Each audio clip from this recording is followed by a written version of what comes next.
Lately, I've been on a kick showing you guys some of the more rare, some of my favorite, and some of the more controversial releases in the Halloween franchise.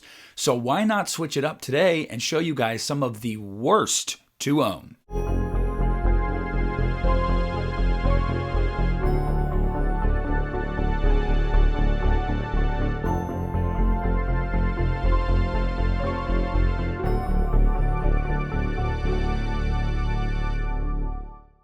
Hey, what's up everybody? Nick here, and today I want to show you guys some of my least favorite editions of any Halloween movie that I own throughout my collection. Now, I'm very picky about what I buy, specifically these days, but when I was a teenager and I started collecting, I would buy anything if it had Halloween on it. If it was a Halloween movie from that franchise, I'm buying it if I don't already own it. And because of that, I've bought a few things over the years that I look back on now and I'm like, dear God, why do I own this? Now I have a problem, so I can't get rid of them, but whatever, let's just get into it. So starting this off with a bang is going to be one that a lot of you guys are probably familiar with, and you probably have some nostalgia tied to it, just like I do, don't get me wrong, but now it is totally random and pointless. And that is the Universal Halloween 2 and Halloween 3 double feature DVD set. I guess if that's what you want to call it. This edition does mean a lot to me. This was the first physical release of Halloween 2 and Halloween 3 that I owned, and I bought them together at the same time. It was also the second physical media copy of any Halloween movie I purchased. After I purchased the lenticular slipcover for Halloween 1978, this was the next thing on my shelf in my collection.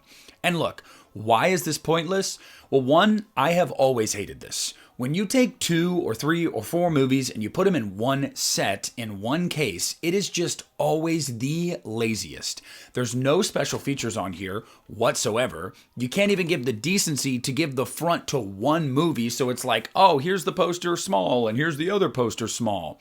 The transfers on these things, again, it's DVD, I get it, but they're still really poor even by those standards. And another weird thing about me, I love disc art. And let me show you guys something just absolutely wonderful. No disc art to speak of. Except, oh, you have the little pumpkin in between the two there. That's great, isn't it? No. And that's just another reason why I hate these kind of editions. Now, when I was a teenager and I had just started collecting and I hadn't seen these on their own in the wild yet, of course I'm going to buy it. And I'm never going to get rid of this thing. But like, why? Sometimes I look at it on my shelf and I'm like, why are you here? Next up is one that may be a little controversial. I don't know how people usually feel about this one because it kind of just came and went, but that is the Universal Blu-ray release of Halloween 3 Season of the Witch. Now, obviously nobody cares about this thing because you have the Scream Factory 30th anniversary release, which is a great release. You have the 4Ks, you have the box set. Nobody ever goes back to this one. I bought it for completionist purposes. I actually really dig this kind of like spaceship looking artwork, so I sought it out online and bought it. Here's the problem with this release. Aside from the artwork, everything. First and foremost, this transfer is subpar. This does not hold a candle to the Scream Factory Blu-ray. It obviously doesn't hold a candle to the 4K. It doesn't look or sound great. This seriously just feels like Universal pumping it out because they had the distribution rights and they wanted to put it out there because they thought people would buy it. Now, again, I don't think it really made much waves, so I don't know if that gamble was worth it, but whatever. It shows that it's very lazily put together. On top of that, nothing. No special features. Why? Once we got into the 2010s, and it was clear to everyone how big Halloween was, and how much Halloween 3 was loved now, why would you not put anything on here? God, just use something from a previous release. Anything. They give it nothing. And that's right, you guessed it. No disc art.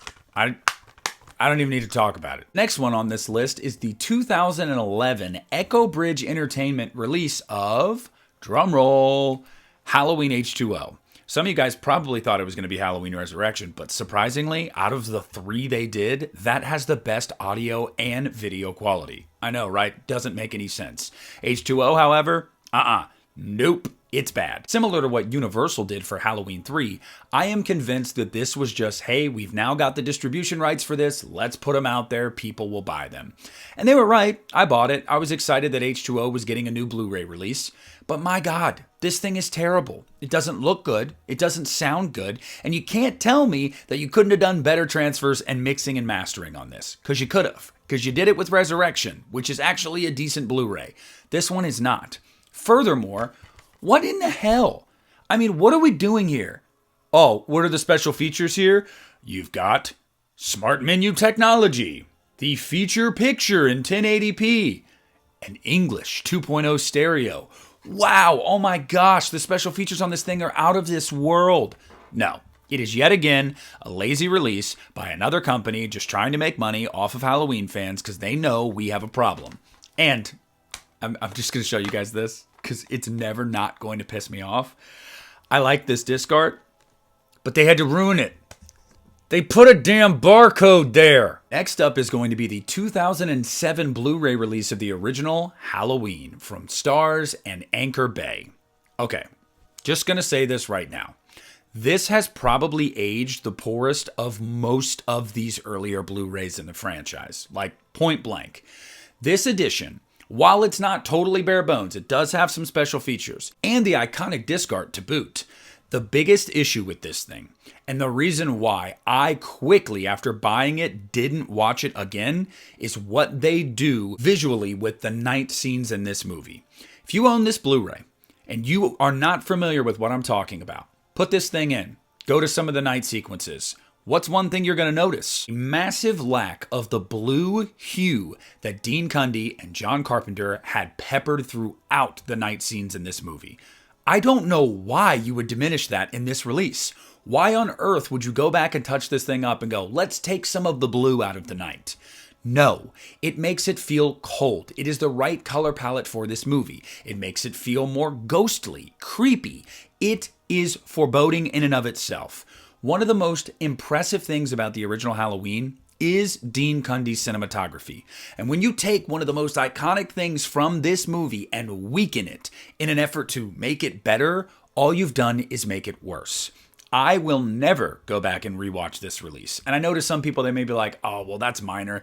Not really. And last, and also certainly least, is my least favorite thing I own in the Halloween franchise. And I'm going to give myself a little bit of a defense here. I didn't buy this. It was gifted to me.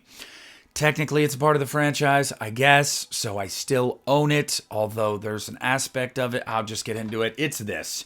The Miramax Psycho Killer series. Yes, put out by Echo Bridge yet again. Look, Echo Bridge was on this kick when they got the rights to 6 H2O and Resurrection. They were releasing as many bundles and editions of these things as possible, with giving little to no effort with every one of them. The first thing that bothers me about this, you guys already know how I feel about putting multiple movies in one case. I think it's stupid as hell. You put an unrelated movie in here. Why? Oh, because you owned the distribution rights and Jamie Lee Curtis was in it. Okay, cool. It's not a Halloween movie. Why in the hell would you do that? But moving on from that asinine decision, look at this incredible artwork. Oh, wait, that's right. There's nothing. They literally printed the friggin' plot synopsis and copy-pasted it. They couldn't even use the font. The friggin' font of any of the movies in the series. They just yellow. But no. If you thought that was bad, get ready for the cherry on top of this shit sandwich.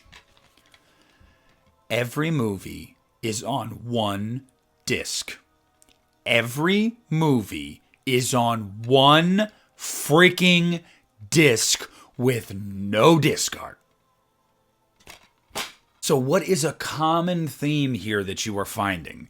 I have big issues when you mess with the way a movie looks or sounds, you don't put any special features on it whatsoever, you don't even give a good transfer relative to the DVD before it, you don't even put any effort into the casing or the disc art for that matter. I could go on and on. Those are largely the reasons why I dislike most of these editions. Now, there is nostalgia tied to some of them. As I told you with Halloween 2 and Halloween 3, the first editions I owned of each one. Halloween's Blu-ray, this was right at the beginning of my collecting as well, and the first Blu-ray release of the original Halloween, so there's nostalgia there.